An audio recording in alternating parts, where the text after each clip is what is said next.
Shalom Bapak Ibu yang dikasihi Tuhan, puji Tuhan, apa kabar? Saya berharap selalu baik-baik saja Bapak Ibu, karena Tuhan kita adalah Tuhan yang setia. Dan juga tak lupa saya mengucapkan selamat tahun baru Imlek bagi yang merayakannya. Haleluya. Kita kembali bersyukur jikalau mendapatkan firman Tuhan, ajaran dari kehendak Tuhan, teguran Tuhan, sehingga kita tetap setia di dalam penyertaan Tuhan, di dalam rencana Tuhan.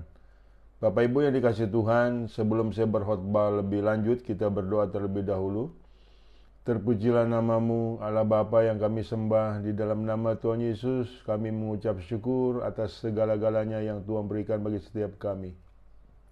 Kami berterima kasih Tuhan atas pemeliharaan-Mu sampai hari ini ada berkat pertolongan Tuhan. Kami kembali bersyukur Tuhan atas hari ini untuk boleh mendapatkan firman-Mu, ditegur dengan kehendak-Mu untuk hidup kami sesuai rencana-Mu. Berkati setiap kami ya Tuhan. Kami mengucap syukur atas semuanya ini. Dalam nama Yesus Tuhan kami sudah berdoa dan mengucap syukur. Haleluya. Amin. Puji Tuhan Bapak Ibu. Shalom sekali lagi saya ucapkan. Bapak Ibu, tema hari ini adalah khotbah saya kesembuhan dari trauma masa lalu. Kesembuhan dari trauma masa lalu atau luka batin. Bapak Ibu yang dikasihi Tuhan, setiap kita pastinya ada perjalanan hidup dari masa lalu sampai sekarang, melalui tekanan-tekanan hidup, penderitaan-penderitaan hidup, dan entah itu sakit penyakit, entah itu kekurangan, entah itu aniaya. Saudara barang tentu akan membekas di dalam kehidupan kita, dalam pikiran kita, dan dalam hati kita.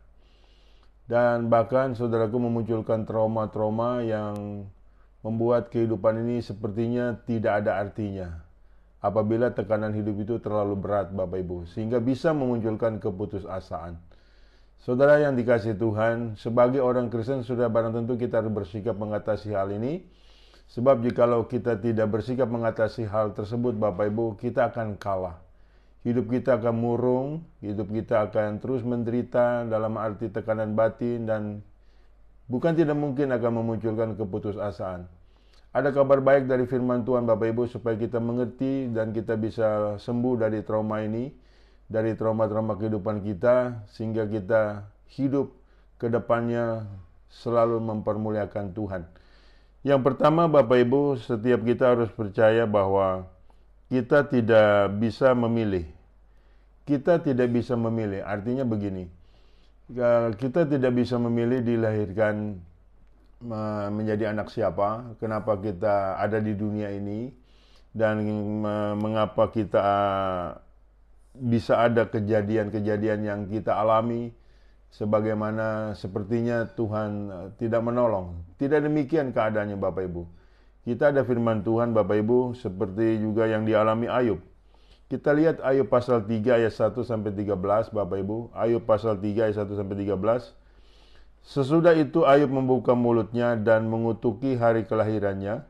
Maka berbicaralah Ayub, biarlah hilang lenyap hari kelahiranku, dan malam yang mengatakan seorang anak laki-laki telah ada dalam kandungan. Biarlah hari itu menjadi kegelapan, janganlah kiranya Allah yang di atas menghiraukannya, dan janganlah cahaya terang menyinarinya. Biarlah kegelapan dan kegelaman menuntut hari itu, awan gemawan menundunginya, dan gerhana matahari mengejutkannya. Malam itu biarlah dia dicekam oleh kegelapan, janganlah ia bersukaria pada hari-hari dalam setahun, janganlah ia termasuk bilangan bulan-bulan. Ya, biarlah pada malam itu tidak ada yang melahirkan dan tidak terdengar suara kegirangan. Biarlah ia disumpahi oleh para pengutuk hari, oleh mereka yang pandai membangkitkan marah Lewiatan. Biarlah bintang-bintang senja menjadi gelap. Biarlah ia menantikan terang yang tak kunjung datang. Janganlah ia melihat mereganya fajar. Karena tidak ditutupnya pintu kandungan ibuku, dan tidak disembunyikannya kesusahan daripada mataku. Mengapa aku tidak mati waktu aku dilahirkan, atau binasa waktu aku keluar dari kandungan? Mengapa pangkuan menerima aku? Mengapa ada buah dada sehingga dapat menyusu? Jikalau tidak aku sekarang terbaring dan tenang, aku tertidur dan mendapat istirahat. Ini saudaraku keluhan Ayub tentang hari kelahirannya. Mengapa demikian? Karena Ayub menderita yang sangat-sangat berat Bapak Ibu. Seperti yang kita ketahui bukan? Penderitaannya sangat berat, bahkan sepertinya melebihi aspek kemanusiaan Bapak Ibu. Sehingga dia menyesali hari kelahirannya. Kenapa aku ada sampai menderita seperti ini? Ya kan? Dia mengutuki hari kelahirannya. Bila mana perlu, aku tidak perlu ada, saudaraku. Makanya ada istilah, saudaraku, manusia yang berbahagia adalah manusia yang tidak pernah dilahirkan. Tetapi sudah kadung ada di muka bumi ini, ya kan? Kita sudah terlanjur ada, saudaraku. Siapa yang mengadakan itu? Ya Tuhan pastinya, Bapak Ibu. Ya kan, semua keadaan, kondisi yang kita alami, bukan Tuhan tidak tahu, Bapak Ibu. Bukan Tuhan tidak peduli. Ayub mengeluh sedemikian rupa, saudaraku, karena beratnya penderitaan dia. Sehingga dia menyesali mengutuki hari kelahirannya. Dia berandai-andai, seandainya aku tidak lahir, dikatakan ayat 13. Kalau tidak, aku sekarang berbaring dan tenang, aku tertidur dan mendapat istirahat. Saudaraku, setiap makhluk hidup, terlebih lagi manusia yang lahir, yang ada di muka bumi ini pasti menderita. Semua manusia, semua makhluk hidup pasti menderita. Lalu kita mau apa? Sebagai orang beriman sudah barang tentu kita enggak larut dalam penderitaan. Kita tidak kalah dengan penderitaan. Kita tidak tertekan dengan penderitaan. Ada Tuhan Bapak Ibu. Kita perlu menyadari, sebab kita tidak bisa memilih kalau siapa yang mau menderita. Semua juga tidak mau menderita. Jikalau kita menderita Bapak Ibu, ya kan, ada nilai trauma, itu ada maksud dari Tuhan. Itu sebagai nilai proses dalam kehidupan kita ini. Bahwa kita ini selalu berharap karena Tuhan saja. Oleh karena penderitaannya yang sangat berat, Ayub pernah menyesali dan hari kelahirannya, mengapa dia bisa ada di dalam dunia ini. Saudaraku, akan tetapi kita tidak bisa memilih mengapa kita ada dan dilahirkan di keluarga mana. Semuanya mutlak Tuhan yang menentukan. Jadi, saudaraku, mau tidak mau, suka tidak suka Bapak Ibu, jikalau kita ada di muka bumi ini, kita harus berserah. Bukan menyerah, tapi berserah. Bukan memunculkan sikap putus asa, tapi kita harus memunculkan sikap kegigihan. Sebab kita punya iman, kita punya pengharapan, kita punya Tuhan yang mana selalu memperdulikan kehidupan kita. Kita harus memahami seperti ini. Jadi jangan sampai kita terbawa trauma-trauma yang begitu berat menekan hidup kita Bapak Ibu. Hidup ini ke depannya ada sukacita seharusnya. Yang ada pengharapan seharusnya. Ya kan, siapa yang berharap kepada Tuhan tidak pernah dikecewakan. Bagi Anda yang mengalami keputusasaan oleh karena penderitaan yang demikian berat, mungkin sakit belum sembuh, mungkin masalah satu belum beres, datang lagi masalah yang lain sampai bertubi-tubi banyak masalah seperti Ayub, tidak perlu menyesali keadaanmu, tidak perlu menyesali hari kelahiranmu, tidak perlu menyesali kehidupanmu. Ada Tuhan yang campur tangan, yang selalu siap menolong, dan pencobaan yang datang tidak melebihi kekuatan kita. Setiap manusia banyak masalah kok Bapak Ibu. Bukannya Bapak Ibu saja, saya juga banyak masalah. Tetapi di sini ada pengharapan. Ada nilai-nilai kekuatan kita itu yang berharap kepada Tuhan. Tidak pernah dikecewakan. Ya kan saudaraku? Jadi ada ketentuan-ketentuan yang kita tidak bisa hindari. Ya kan? Yang kita cuma bisa berserah. Karena kita adalah orang yang diciptakan, makhluk yang diciptakan oleh pencipta kita di dalam nama Yesus Kristus. Kita lihat juga pengkhotbah 3 ayat 1 sampai 2. Untuk segala sesuatu ada masanya. Untuk apapun di bawah langit ini ada waktunya. Ada waktu untuk lahir, ada waktu untuk meninggal, ada waktu untuk menanam, ada waktu untuk mencabut yang ditanam. Dalam kondisi seperti ini ada waktunya. Jadi semua itu akan berakhir. Semua ada waktunya. Jangan kita sebelum berakhir mengakhiri hidup kita. Itu tidak boleh. Itu pasti saudaraku kesalahan besar. Jangan alias bunuh diri. Tidak bisa seperti itu. Segala sesuatu saudaraku ada batasnya. Ya kan? Ada waktunya. Ini mutlak. Ini mutlak Tuhan yang menentukan. Sebagai orang beriman Bapak Ibu, lagi saya bicara, setiap kita percayalah akan nilai-nilai yang dari Tuhan. Akan nilai-nilai rancangan Tuhan. Ada kabar baik dalam hal ini Bapak Ibu. Jadi kita jangan terus larut dalam penderitaan kita yang begitu membebani hidup kita. Sehingga kita tidak bisa berpikir apa-apa. Sehingga kita tidak ada nilai ketenangan. Yang ada adalah kecemasan. Yang ada adalah kekhawatiran, saudaraku. Jadi bagaimana tentang perjalanan iman kita? Nah, itu loh harus diparalelkan Bapak Ibu dengan iman kita, dengan percaya kita, dengan kepada Tuhan kita Yesus Kristus Bapak Ibu. Kita lihat Galatia 1 ayat 15 sampai 16. Tetapi waktu Ia yang telah memilih aku sejak kandungan ibuku dan memanggil aku oleh kasih karunia-Nya, berkenan menyatakan anaknya di dalam aku, supaya aku memberitakan dia di antara bangsa-bangsa bukan Yahudi, maka sesaat pun aku tidak minta pertimbangan kepada manusia. Sekali lagi saya bicara, tetapi waktu Ia yang telah memilih aku sejak kandungan ibuku dan memanggil aku oleh kasih karunia-Nya. Jadi saudaraku, sebetulnya kita ada itu karena pilihan Tuhan. Bukan kebetulan kita menjadi orang Kristen Bapak Ibu. Itu pilihan Tuhan. Bukan kamu yang memilih aku yang sudah memilih kamu. Puji Tuhan Bapak Ibu. Jadi kita ada melalui proses-proses penderitaan, ya kan, ada yang ringan, ada yang berat, saudaraku. Kita mengalir saja. Bukan berarti kita seperti gedebong hanyut. Kita percaya bahwa semua ini tidak ada yang Tuhan tidak tahu. Jadi setiap kita punya penderitaan, nantinya akan mempermuliakan Tuhan. Ya, jadi saudaraku, Rasul Paulus juga menyadari akan nilai demikian. Bahwa dia ternyata mengetahui bahwa dari kandungan ibunya dia sudah dipilih oleh Tuhan. Kita ada orang-orang pilihan Tuhan. Jangan terus larut dalam trauma-trauma yang membuat kita tidak maju, yang membuat kita tidak dalam kesejahteraan, yang membuat kita tidak dalam kesukacitaan Bapak Ibu. Ada Tuhan yang mana sudah menentukan hal yang baik bagi setiap kita. Ada Tuhan yang selalu memperhatikan kita. Ada amin Bapak Ibu. Jadi sekali lagi yang pertama saudaraku, untuk kesembuhan trauma kita tidak bisa memilih. Kenapa kita ada? Kita tidak bisa memilih menjadi anak siapa. Kita tidak bisa memilih kenapa kejadian ini berlanjut dan berlangsung bagi diri saya. Tetapi kalau kita percaya akan nilai Tuhan, ada Tuhan yang akan memulihkan setiap kita. Marilah kepadaku yang letih, lesu dan beban berat, aku akan memberikan kelegaan kepadamu. Dan belajarlah kepadaku, kata Tuhan, kenakanlah kuk yang kupasang karena ringan adanya, karena aku lemah lembut. Ada amin Bapak Ibu. Jadi kita harus maju Bapak Ibu. Kita harus bersemangat terus. Walaupun penderitaan kita berat. Tokoh-tokoh Alkitab juga banyak penderitaan yang mereka alami. Tadi yang seperti kita dengar dari firman Tuhan mengenai Ayub. Nanti kita lihat kelanjutannya si Ayub ini bagaimana. Kemudian yang kedua Bapak Ibu, kita tidak bisa mengetahui atas kejadian-kejadian yang kita alami, kita tidak bisa mengetahui kenapa, ya kan, mengapa, dan bagaimana. Ini kita harus paham Bapak Ibu. Kita manusia terbatas. Kita lihat ya, Ayub pasal 1, ayat 6-12. Pada suatu hari datanglah anak-anak Allah menghadap Tuhan. Dan di antara mereka datanglah juga iblis. Maka bertanyalah Tuhan kepada iblis, dari mana engkau? Lalu jawab iblis kepada Tuhan, dari perjalanan mengelilingi menjelajahi bumi.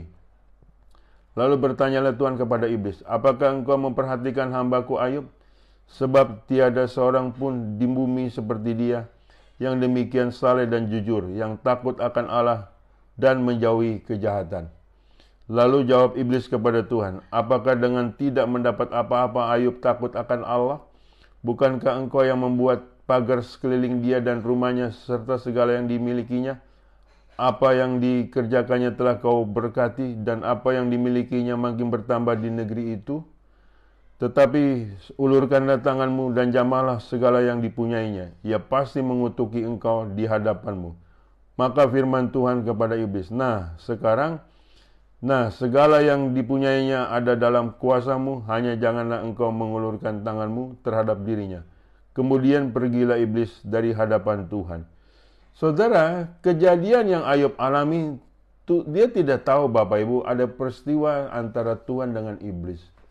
Iblis si Abolos, si penuntut, menuntut Ayub untuk perlindungan Tuhan dicabut. Untuk dalam hal apapun yang Tuhan berikan untuk di stop. Ya kan, saudaraku, Tuhan izinkan. Nah, di sini kita perlu paham, bukan Tuhan itu bersekongkol dengan iblis. Segala sesuatunya, jika Tuhan tidak izinkan, tidak akan pernah terjadi. Ingat baik, sekali lagi saya bicara, segala sesuatunya jika Tuhan tidak izinkan, tidak akan pernah terjadi. Jikalau Tuhan izinkan, di situ saudaraku ada tanggung jawab Tuhan. Jadi kembali kepada nilai peristiwa Ayub. Ayub orang saleh, Ayub orang benar, saudaraku. Iya kan? Dan Tuhan sendiri mengakui akan hal tersebut. Tapi ada iblis yang selalu menuntut. Nah, setiap kita di sini mutlak harus hidup bersandar kepada Tuhan saja. Seandainya ada nilai Tuhan izinkan segala sesuatu yang terjadi atas hidup kita, Tuhan bertanggung jawab. Jangan kita lari dari Tuhan. Jangan kita menyalahkan Tuhan. Jangan kita bersungguh-sungguh kepada Tuhan. Kok begini akhir hidupku menjadi orang Kristen? Kok begini jadinya hidupku menjadi orang Kristen? Tidak boleh Bapak Ibu. Setiap kita harus berserah sepenuh hati kepada nilai Tuhan. Berserah diri sepenuh-penuhnya kepada nilai Tuhan. Sehingga kita percaya Tuhan pasti memulihkan hidup kita. Ini satu nilai cobaan. Ini ada satu nilai keadaan yang mana saudara kita tidak mengetahui mengapa hal itu terjadi. Makanya Ayub waktu itu sempat sungut-sungut Bapak Ibu. Yang tadi saya katakan, dia sempat mengutuki hari kelahirannya. Tetapi di sini saudaraku, ya kan, kita harus menyadari bahwa segala sesuatunya itu sesuai dengan kekuasaan Tuhan. Jadi saudaraku, di dalam seperti ini, jikalau Tuhan sudah menjamin hidup kita, jaminan itu kekal. Jaminan itu ada dan pasti. Jadi kita jangan sampai mengeluarkan unek-unek kekecewaan oleh karena penderitaan kita. Kita harus tetap bertambah kuat di dalam Tuhan. Kita harus malah bertambah setia di dalam Tuhan. Dan bagaimana akhirnya Ayub? Ayub pasal 42 ayat 1-6. Maka jawab Ayub kepada Tuhan, aku tahu bahwa engkau sanggup melakukan segala sesuatu dan tidak ada rencanamu yang gagal. Firman-Mu, siapakah dia yang menyelubungi keputusan tanpa pengetahuan? Itulah sebabnya tanpa pengertian aku telah bercerita tentang hal-hal yang sangat ajaib bagiku dan yang tidak ku ketahui. Firman-Mu, dengarlah, maka akulah yang akan berfirman. Aku akan menanya engkau supaya engkau memberitahu aku. Hanya dari kata orang saja aku mendengar tentang engkau, tetapi sekarang mataku sendiri memandang engkau. Oleh sebab itu aku mencabut perkataanku dan dengan menyesal aku duduk dalam debu dan abu. Saudara lihat, akhirnya Ayub mengerti. Melalui kejadian-kejadian yang dialami Bapak Ibu, dia memandang sendiri dengan matanya bagaimana nilai Tuhan memelihara dia. Jadi ada maksud dari Tuhan supaya kita bukan apa kata orang saja tentang Tuhan. Apa kata diri kita tentang Tuhan melalui kejadian-kejadian yang kita alami. Jadi iman kita bukan apa kata orang. Bukan apa kata keturunan kita, kata orang tua kita, tapi apa kata pribadi kita. Bagaimana kita sampai bisa statement seperti itu? Ya berusaha menentu melalui kejadian yang kita alami. Yang tidak mengenakan sepertinya Bapak Ibu. Yang tidak menyenangkan. Jadi saudaraku, iman kita bukan berdasarkan ikut-ikutan. Tapi berdasarkan bukti nyata bahwa Tuhan itu maha kasih, maha setia, dan maha peduli. Amin Bapak Ibu. Jadi nilai-nilai yang kita alami dalam penderitaan seberat apapun, ada maksud Tuhan. Supaya kita punya pengalaman sendiri akan nilai Tuhan. Supaya kita percaya sendiri dengan nilai-nilai apa yang kita imani. Bukan apa kata orang Bapak Ibu. Ayub pun demikian. Rupanya selama ini apa kata orang tentang Tuhan, apa kata nenek moyangnya tentang Tuhan. Dia boleh bertekun di situ. Tetapi pada saat mengalami kejadian yang begitu berat, baru dia menyadari, mataku sendiri memandang Tuhan. Ada amin. Sehingga dia menyesal dengan perkataan-perkataan yang tidak bagus kepada Tuhan. Dia mencabut perkataan itu. Setiap kita harus kuat di dalam Tuhan. Tuhan ingin membentuk kita untuk kita menyadari bahwa Tuhan itu setia. Untuk kita percaya bahwa Tuhan tidak pernah meninggalkan kita. Rambut di kepalamu semua terhitung jumlahnya. Tidak mungkin putus satu helai pun tanpa seizin Tuhan. Ada amin Bapak Ibu. Makanya kita sudahilah keluh kesah. Sudahilah kita yang bernada ucapan berputus asa. Kita tidak perlu seperti itu. Karena ada nilai Tuhan. Kita lihat Roma 8:28. Kita tahu sekarang bahwa Allah turut bekerja dalam segala sesuatu untuk mendatangkan kebaikan bagi mereka yang mengasihi Dia. Yaitu bagi mereka yang terpanggil sesuai dengan rencana Allah. Haleluya. Kita dipanggil oleh sesuai rencana Allah. Kita dipanggil sesuatu mendatangkan kebaikan bagi mereka yang mengasihi Dia. Di sini adalah saudaraku, kita punya tanggung jawab adalah mengasihi Tuhan. Kasihilah Tuhan Allahmu dengan segenap hatimu, dengan segenap jiwamu, dengan segenap akal budimu, dan dengan segenap kekuatanmu. Ya kan? Dan kasihilah sesamamu seperti engkau mengasihi dirimu sendiri. Kalau kita menyadari akan nilai kekristenan, alur nilai kehendak Tuhan Bapak Ibu, yang ada dalam nilai kekuatan kita, kesetiaan kita sampai selama-lamanya dalam Tuhan. Kemudian kita lihat yang ketiga, kita tidak bisa memahami. Pengkhotbah 2 ayat 16 sampai 18. Karena tidak ada kenang-kenangan yang kekal baik dari orang yang berhikmat maupun dari orang yang bodoh, sebab pada hari-hari yang akan datang kesemuanya itu sudah lama dilupakan. Dan orang yang berhikmat mati juga seperti orang yang bodoh. Oleh sebab itu aku membenci hidup, karena aku menganggap menyusahkan apa yang dilakukan di bawah matahari. Sebab segala sesuatu adalah kesia-siaan dan usaha menjaring angin. Aku membenci segala usaha yang kulakukan dengan jerih payah di bawah matahari, sebab aku harus meninggalkannya kepada orang yang datang sesudah aku. Salomo pernah mengalami apa arti kehidupan yang dia tidak paham, sehingga dia berpikir kehidupan ini hanya sengsara. Setiap orang yang hidup di bawah matahari ini hanya sengsara, hanya menderita. Sedemikian rupa Bapak Ibu. Waktu itu seperti itu pandangan dia soal hidup, soal keadaan dirinya, soal penderitaan dirinya, soal kesusahan dirinya. Jadi seperti sia-sia Bapak. Waktu itu kondisi itu. Bagi kita yang tidak memahami nilai hidup, ya begitulah keadaannya. Mengapa aku ada di dunia ini hanya untuk menderita, hanya untuk sengsara, bukan? Saudaraku, kita bukan hewan. Kita adalah manusia kesayangan Tuhan. Kita diciptakan melalui tangan Tuhan yang membentuk setiap kita. Apalagi kita percaya kita adalah segambar serupa dengan Tuhan. Puji Tuhan. Pengertian kita yang kita selama ini tidak memahami, kita harus paham. Kita adalah biji mata Tuhan Bapak Ibu. Sehingga pada akhirnya saudaraku, kondisi kita tidak memunculkan nilai yang tidak ada artinya. Hidup ini berarti Bapak Ibu. Jadi kita jangan sampai terus melamun, jangan sampai terus murung, meratapi nasib kita, kenapa begini, kenapa begitu. Saudara, kalau Anda perhatikan, semua makhluk di muka bumi ini juga tanpa kecuali manusia, itu menderita Bapak Ibu. Kita kalau tidak memahami kenapa demikian keadaannya, kita akan murung terus, kita akan trauma terus, kita akan sakit hati terus, kita ada luka batin terus. Tidak seperti itu, tidak boleh ya Bapak Ibu. Ada Tuhan. Ada Tuhan yang untuk selalu kita percayai, yang akan selalu memberikan kita jalan keluar. Sehingga kita boleh mengerti bahwa hidup ini berarti. Jangan sampai kita buang-buang waktu meratapi nasib kita.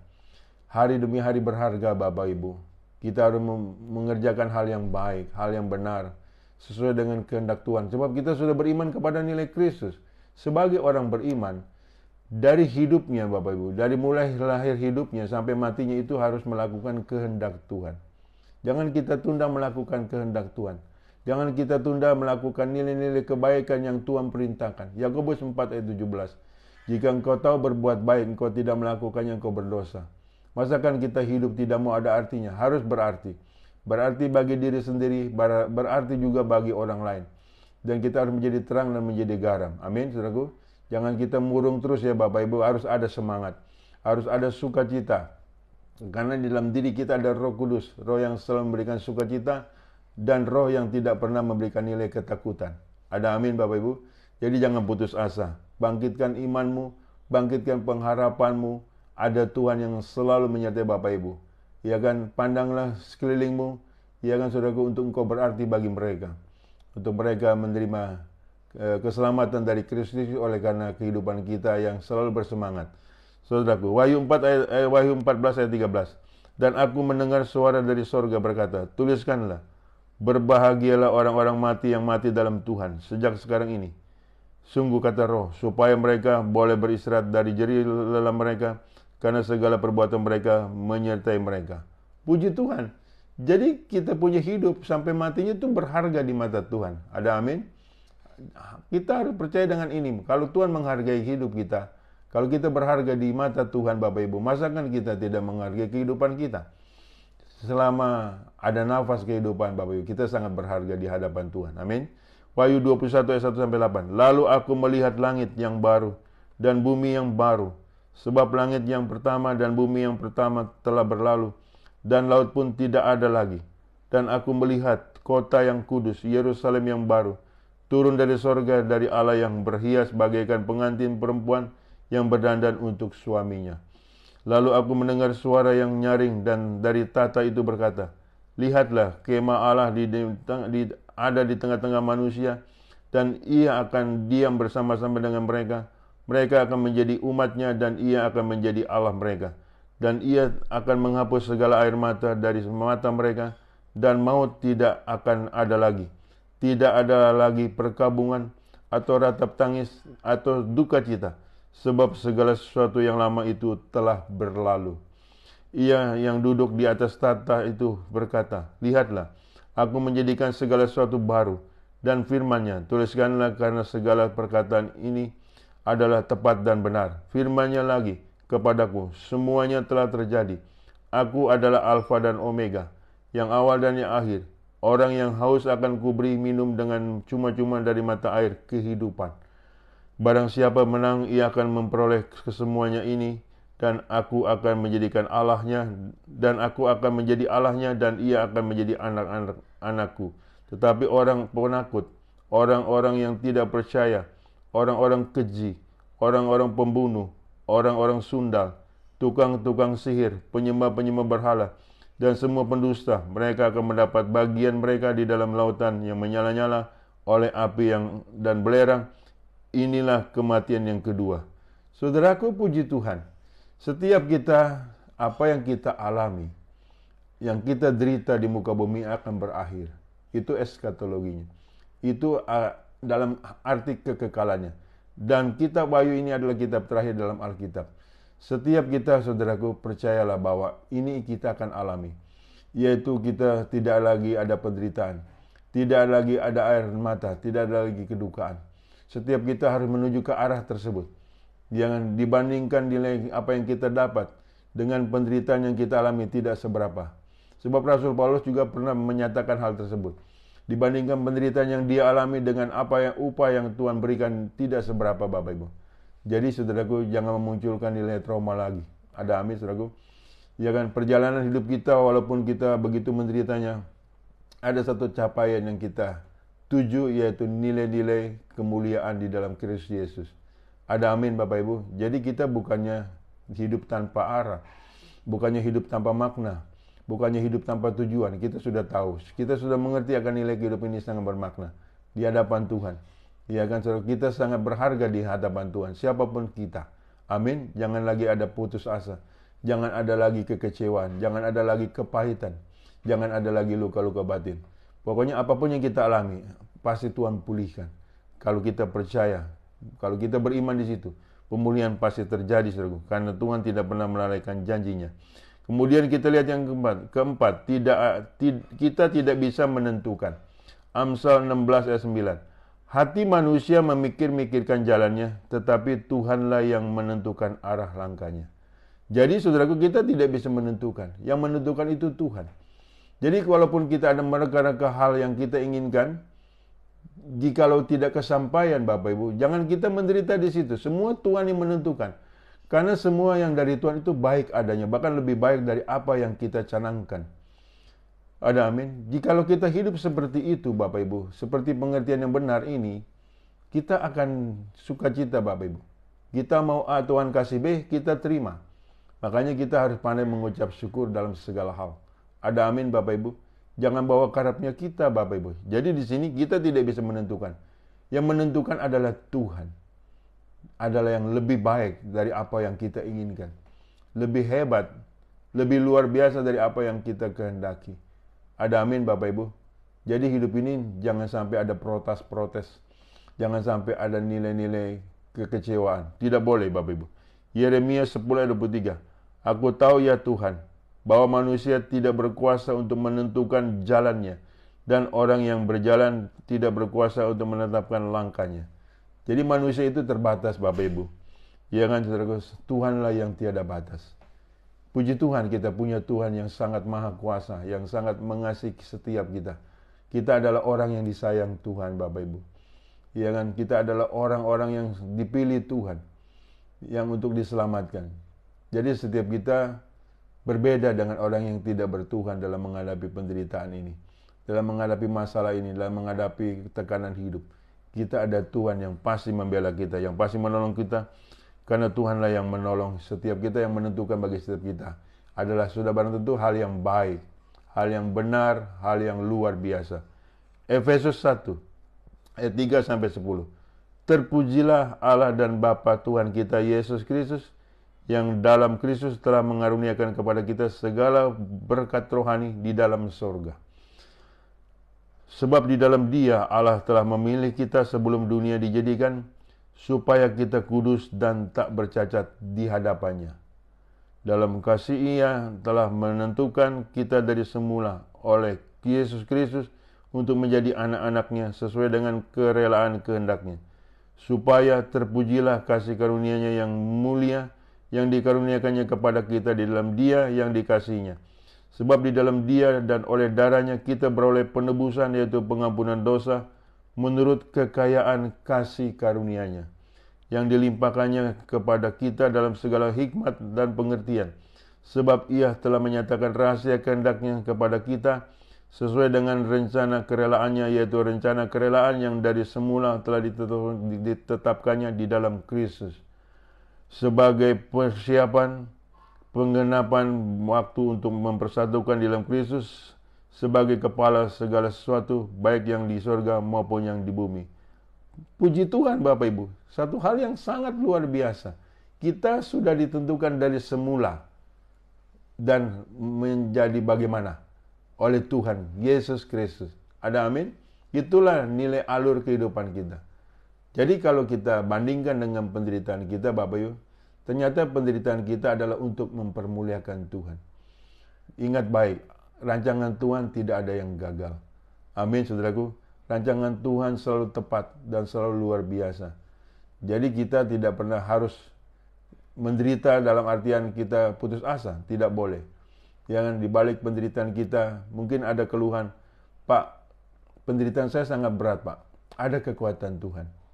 Firman Tuhan yang tadi saya bacakan panjang lebar, sudah barang tentu Bapak Ibu harus memahami. Sudah barang tentu Bapak Ibu harus mempercayai. Karena ini firman Tuhan yang saya bacakan. Ya kan, supaya kita memahami. Ya kan, rancangan Tuhan adalah rancangan damai sejahtera, bukan rancangan kecelakaan. Yang terakhir, yang kelima, kita tidak bisa menyelami.